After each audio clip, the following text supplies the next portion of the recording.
Hai, saya Joe. Balik lagi di Dinding Joe. Long Island adalah sebuah pulau yang luas dan padat penduduk yang terletak di sebelah tenggara New York. Di ujung timur pulau ini terdapat North Fork, yang merupakan rumah bagi pabrik anggur. Ada banyak alasan untuk mencintai Long Island. Dari makanan-makanannya yang super enak, sampai banyaknya akses ke pantai dan juga ke New York City. Jadi, tempat ini benar-benar tempat yang nyaman untuk ditinggali. Kulineran di Long Island terkenal dengan hidangan lautnya, farm to table, serta restoran-restoran yang dikelola oleh selebriti chef. Long Island juga memiliki banyak winery, brewery, dan distillery yang menggunakan bahan-bahan lokal.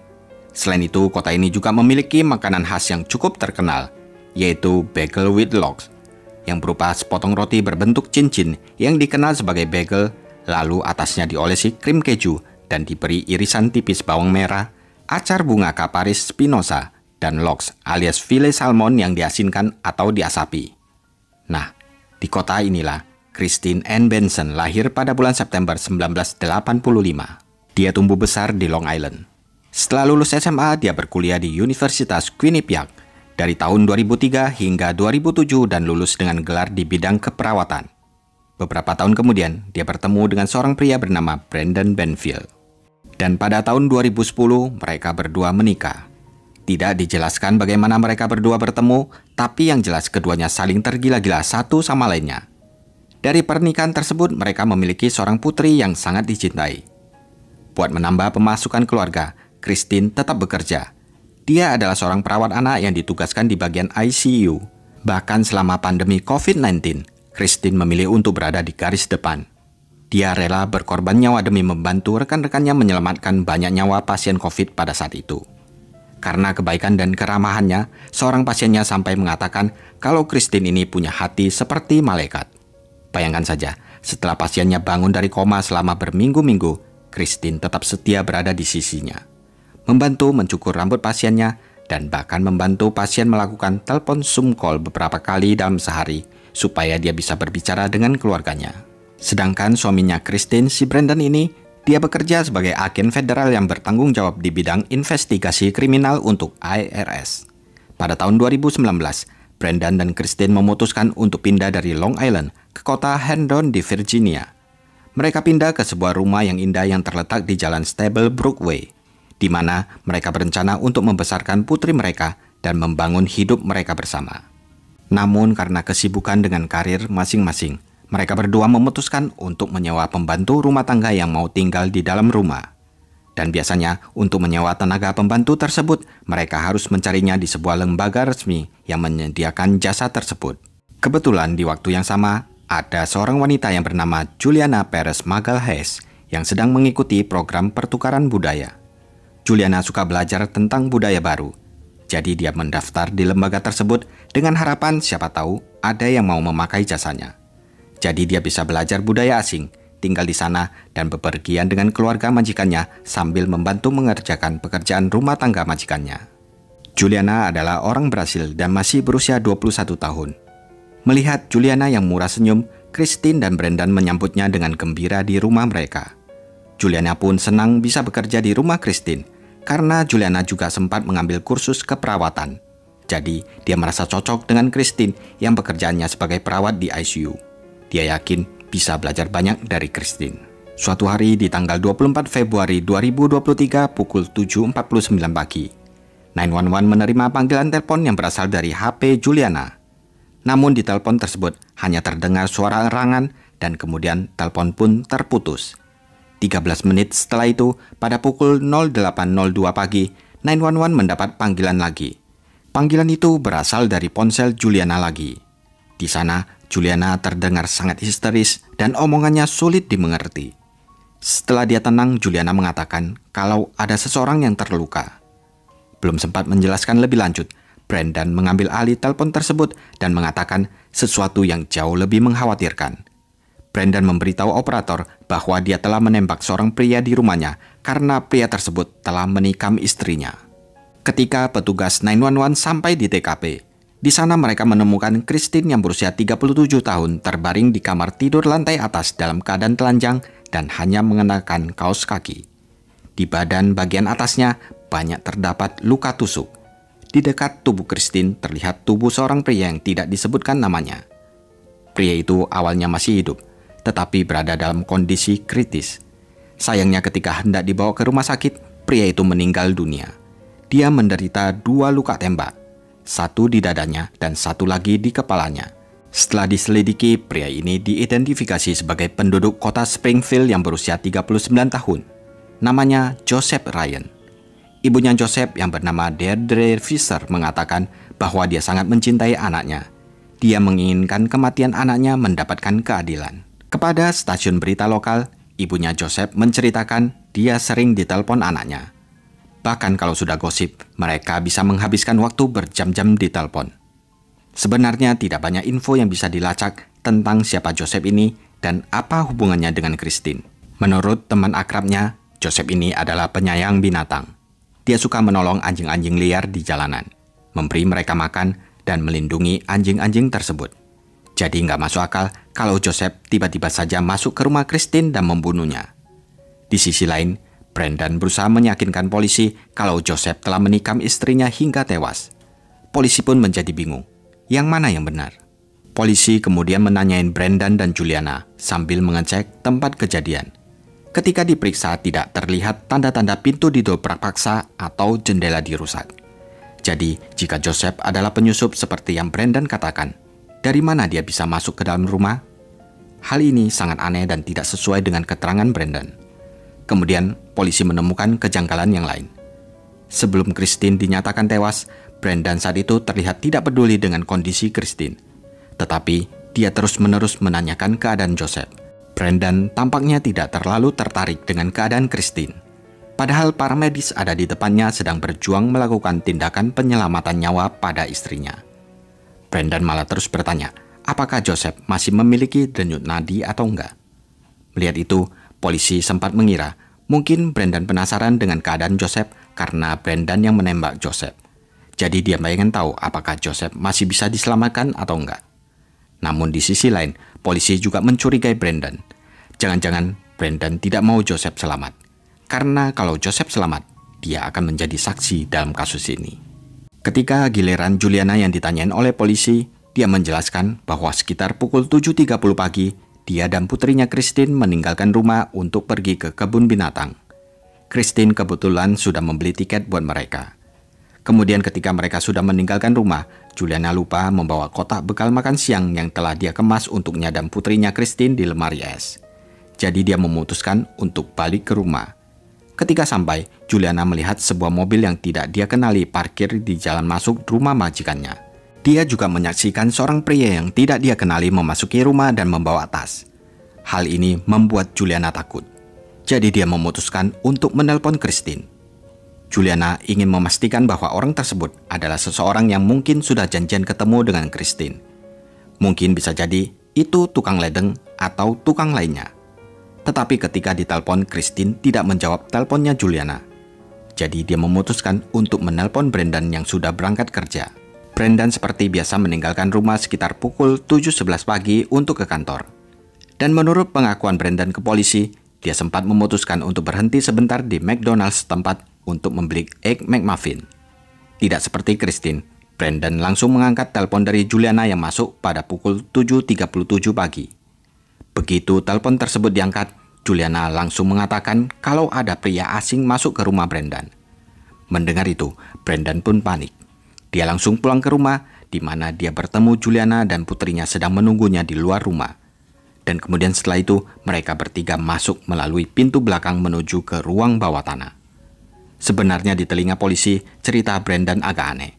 Ngapain dia bawa anak sama pembantunya masuk ke dalam rumah mereka untuk mengecek pria asing tersebut? Harusnya dia langsung menelpon 911 dan melaporkan kalau ada orang tidak dikenal yang masuk ke dalam rumahnya. Tapi Brendan bilang, dia nggak sempat mikir ke sana. Yang penting dia cepat-cepat ingin tahu siapa pria itu dan apa maunya di rumah mereka. Setelah Brendan membawa Juliana dan anaknya ke ruang bawah tanah, Brendan kemudian meninggalkan mereka untuk naik ke atas. Juliana yang kepo juga ikut berlari naik ke atas untuk melihat apa yang terjadi. Dan saat itulah dia mendengar Brendan berteriak, "Polisi, jauhkan pisaumu!" Brendan rupanya menemukan Joseph sedang menodongkan pisau ke leher istrinya. Dan pada saat itulah Joseph mulai berulang kali menikam Christine tepat di depan Brendan. Melihat itu dengan panik, Brendan mengeluarkan senjata dinasnya dan langsung menembak Joseph di kepala. Brendan kemudian berteriak menyuruh Juliana untuk lari ke kamar mandi dan mengambil pistol kedua dari brankas yang terkunci. Tanpa babi bu, dia langsung memberikan kode brankasnya ke Juliana. Dan ketika Juliana kembali ke kamar, dia juga ikut menembak Joseph. Kali ini ke bagian dadanya. Ketika ditanyain oleh polisi, kenapa Juliana juga ikut menembak Joseph? Dengan panik, dia mengaku disuruh oleh majikannya.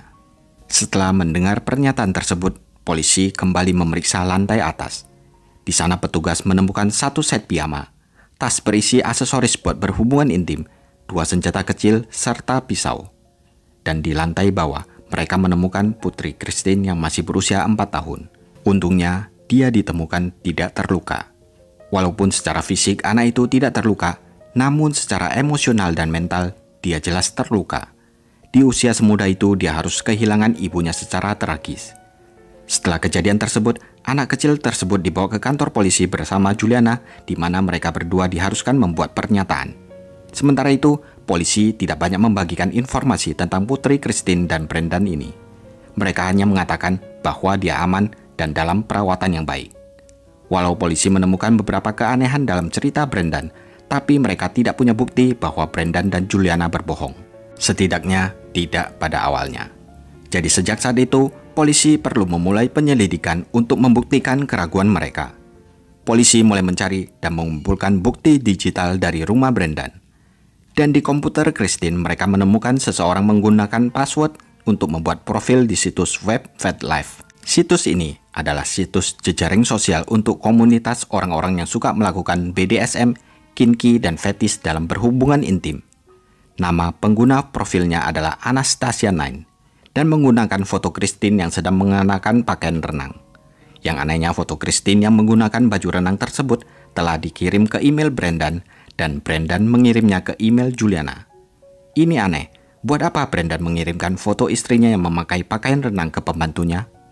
Ketika penyelidik mulai memeriksa semua data dari komputer Christine, mereka mengetahui bahwa Anastasia9 ini telah berkomunikasi dengan profil yang bernama Joseph Ryan. Kemudian, mereka menemukan pesan di aplikasi tersebut, di mana mereka berdua telah mendiskusikan pertemuan untuk mewujudkan fantasi-fantasi kegiatan intim mereka. Khususnya fantasi berhubungan intim yang melibatkan permainan pisau dan darah. Jadi berdasarkan pesan-pesan ini, sepertinya Joseph dan Christine telah mengatur tanggal untuk melakukan interaksi seksual suka sama suka yang dijadwalkan pada tanggal 24 Februari 2023. Dari sini terlihat jelas kalau Christine telah merencanakan pertemuan rahasia kecil ini di rumahnya. Tetapi para penegak hukum tidak percaya begitu saja. Mereka menduga ada permainan kotor di balik semua ini. Apalagi keluarga dan sahabat-sahabat Christine bilang gak mungkin Christine melakukan hal segila itu. Mereka percaya kalau ada orang lain yang menyamar sebagai Christine dan kemudian memikat Joseph ke rumahnya. Polisi bahkan juga tidak menemukan satupun bukti bahwa Christine terlibat dalam permainan BDSM atau apapun itu. Seseorang sepertinya menyamar sebagai Christine untuk bergabung dengan situs web ini, lalu dia berkenalan dengan Joseph di sana. Jadi, siapa yang menyamar menjadi Christine? Menurut wakil jaksa Eric Klingen, dia menduga Brendan telah membuat profil tersebut dan kemudian berkenalan dengan Joseph. Bahkan, beberapa hari sebelum pembunuhan, Brendan menyuruh Juliana untuk menelpon Joseph dengan menyamar sebagai Christine untuk menginformasi rincian tentang apa yang mereka lakukan apabila mereka ketemuan nanti. Rencananya mereka akan berhubungan intim dengan menggunakan borgol dan kemudian menggunting pakaian Christine selama permainan berlangsung.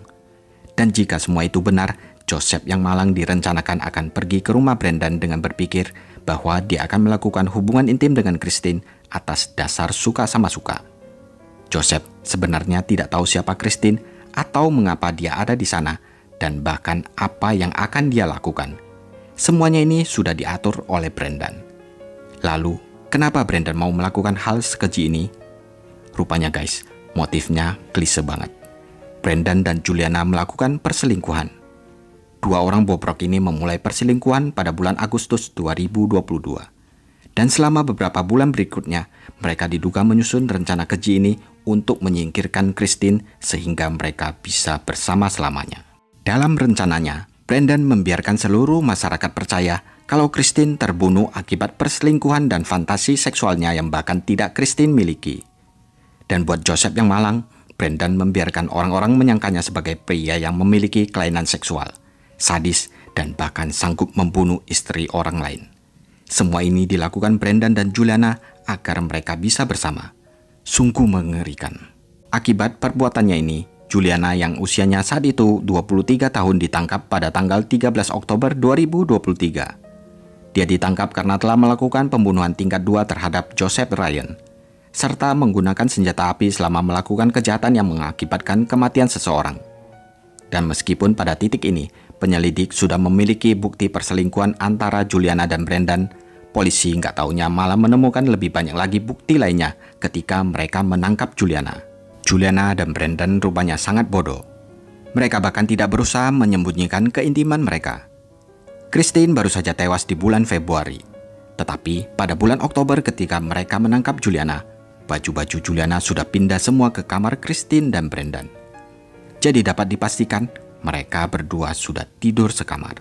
Selain itu, juga ada terlihat figura yang berisi foto mereka berdua di meja samping tempat tidur.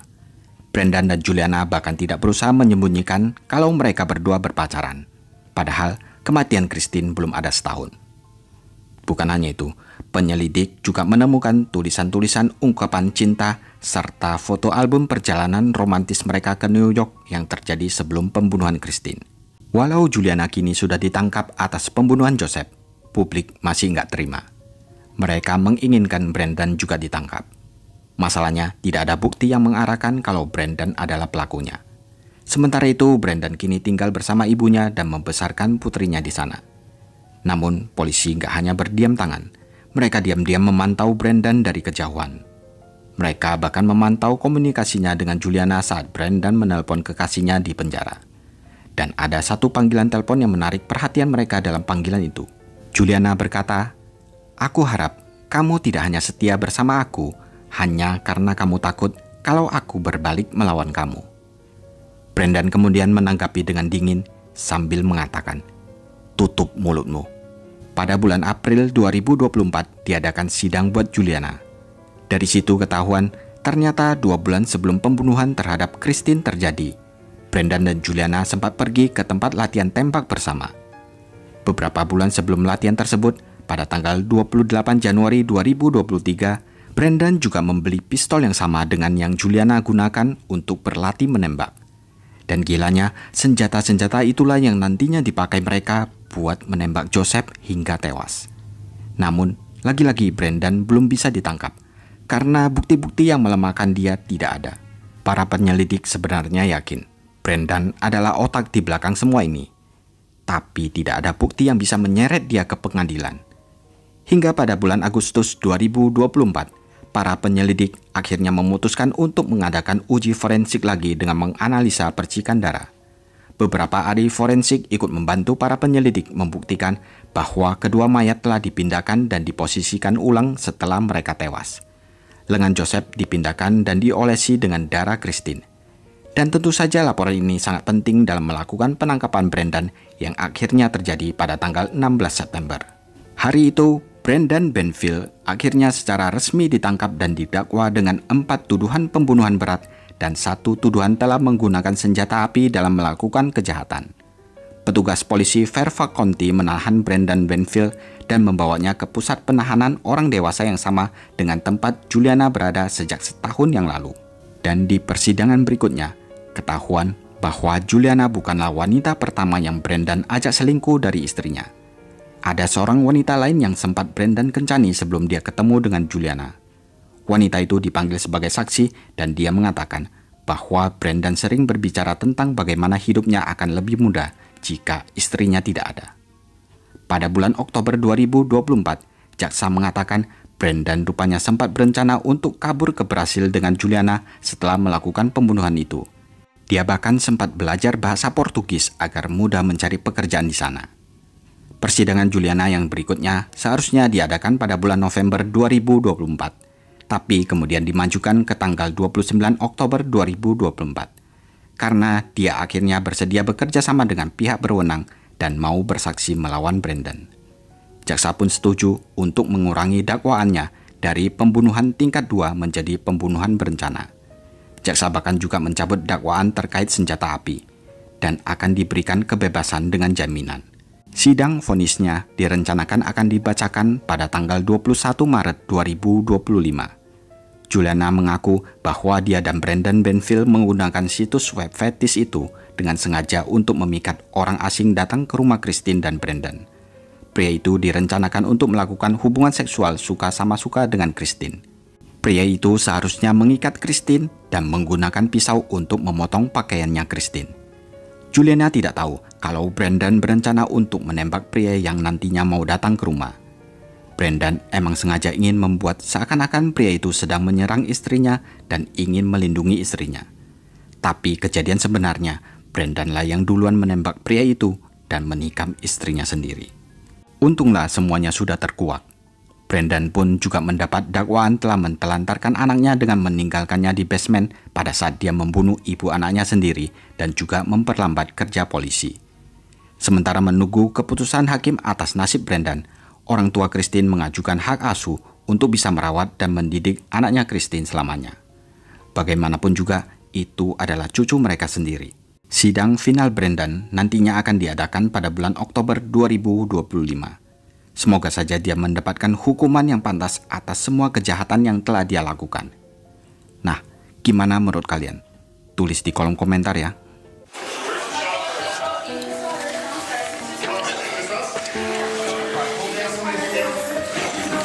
Hey, Paul, or Jose, you got that? You got that? That means you want to watch out, man. There's a dog back there. So somebody's outside. Someone's outside in the back? In the back? There's a dog in the back too. Anyone else outside? Who else is outside? Oh, nobody outside. Anybody over here? My mom and here. Here, man, stay here. Man. Hey, Stay over here. who is the shooter? Who shot who?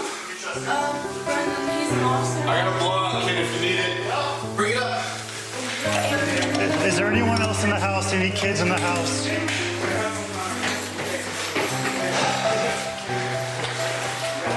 Okay. Yeah, if you want, I'll hold down here. Okay. Bring her down here. We can get info directly from her.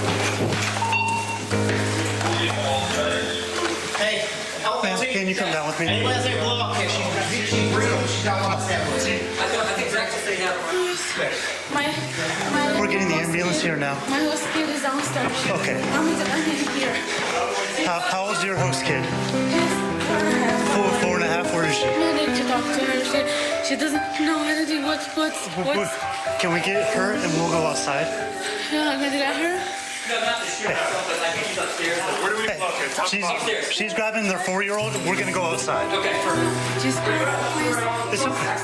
She's just 4. I know this is hard.